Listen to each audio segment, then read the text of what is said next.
We are heading through Southern California on a trip which we're taking on our anniversary. First, we go through the orange fields of Southern California and see all the oranges growing on a tree, which is a big treat for us. We grow no oranges where we live this far north. We see all the oranges and grapefruits hanging on the trees, so now we're looking for a spot where we can buy And they're good eating? Yeah, they're sweet. This is kind of the granddaddy of all grapefruit. That's where all your grapefruit came from. Oh, is that right? Yeah.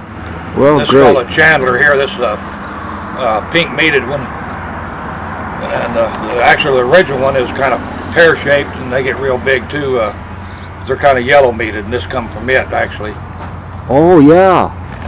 Are those blood ones more the blood orange? That's that tree? No, those are Caracara. Oh, now what's we haven't got any different? blood orange out here.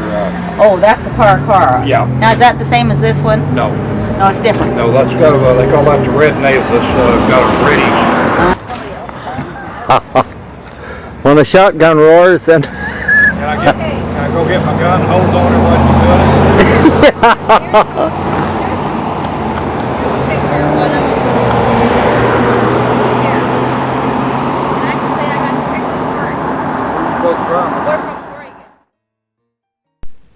After purchasing one of these giant grapefruit, I had to peel it and try it, and it was very good.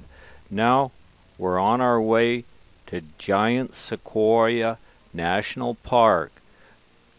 I'd read about the General Sherman Tree and Giant Sequoia National Park ever since I was in the first grade and always wanted to go.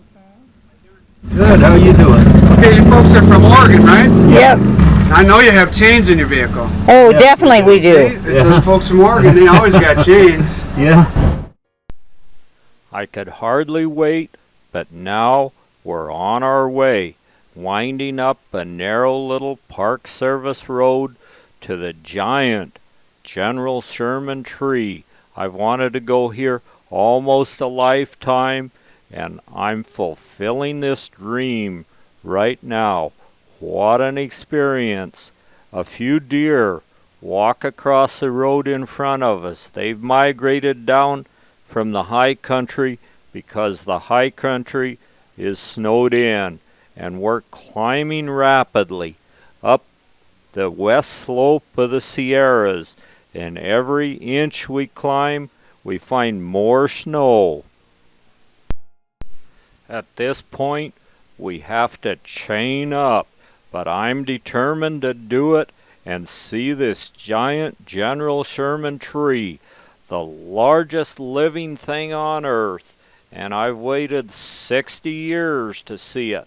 So we soon get our chains on and we're off and ready to fulfill that dream once again.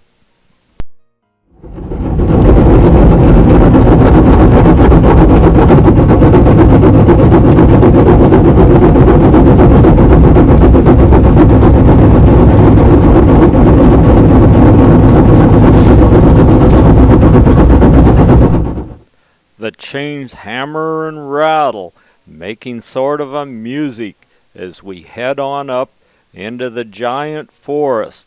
This is making Marge a little nervous with all the rattling and clattering underneath, but that's all worth it.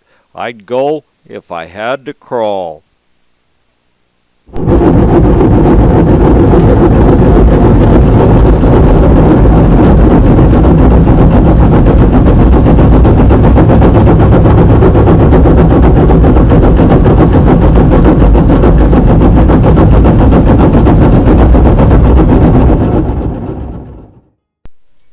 As we approach the lodge, I begin to realize how worth it really was to chain up.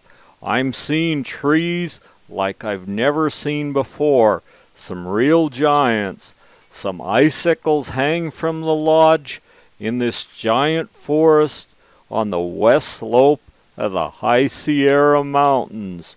We're up about 7,000 feet now, and trees up here grow up to meet the sky.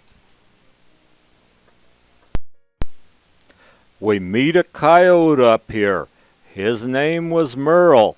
He's a very friendly coyote, and he called us in. We didn't call him in, and he was running around the parking lot there trying to figure out who might have a little bit of lunch. Maybe a nice chicken leg would taste good, and it would sure beat trying to catch a squirrel in this kind of snow. And those darn little birds, if you were to catch one, he'd be so covered with feathers they might get in your teeth. Our pulse is running fast now as we drive up the road just a short distance, walk a little bit, and there it is, right in front of us, an unbelievable sight. The General Sherman tree, the largest living thing on Earth, and we finally made it here.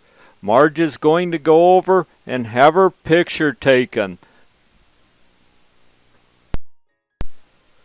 The General Sherman tree was standing here when Jesus Christ walked on earth. It has stood here while Columbus discovered America, while wild Indians roamed the plains, while there were wars and more wars, jet airplanes, and man walking on the moon. The General Sherman tree has stood here and calmly reached its giant limbs skyward. The General Sherman tree stands as the ultimate example of the growth potential of a giant sequoia.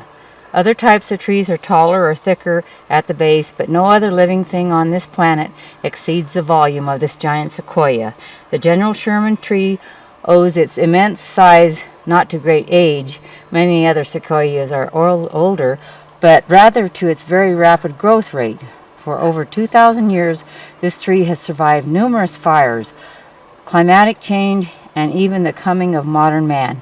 Today it remains not only the world's largest living thing, but also one of the fastest growing. Its estimated age is 2,300 to 2,700 years. Its estimated weight of trunk is 1,385 ton. That's a ton. Yeah. Height above base, 274.9 feet.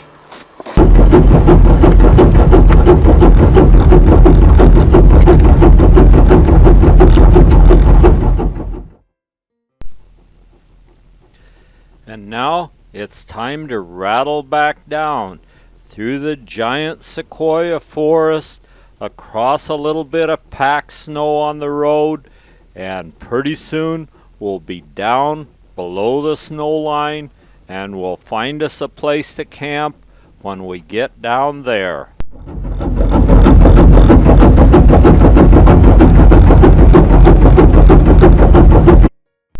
I don't think there's a person alive that couldn't be moved by the experience of seeing these giants which have withstood so much throughout the centuries.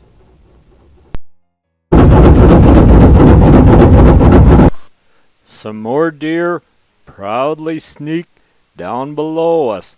They've moved down for the winter to get out of the snow as well. Only these two deer are both daddy deer. One of them has a nice little rack. We pay our fee to camp, set up our tent, and it looks like it might be chilly tonight.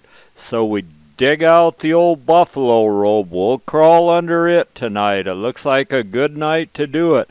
And I can tell you, that felt really, really good. In each campsite, there was a box there where you're supposed to lock all your food up. This is to keep a good bear from going bad. So we put our food in there. I tried to get Marge to sleep in there that night, but she thought I was being a smart aleck. I was just being practical. It would have been better than setting up the tent. But anyway, no bear visited, and the next morning we dig our food out and head on out.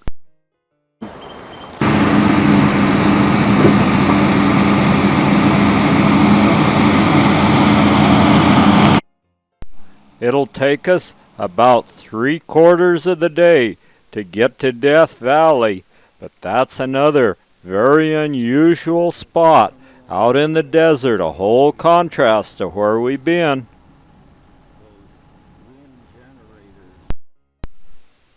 We pass by a wind farm. There's an entire forest of these little windmills generating electricity on every hill here. And what a good idea, because the wind was whooping and howling, and these things were cranking and turning, generating enough electricity there for a city.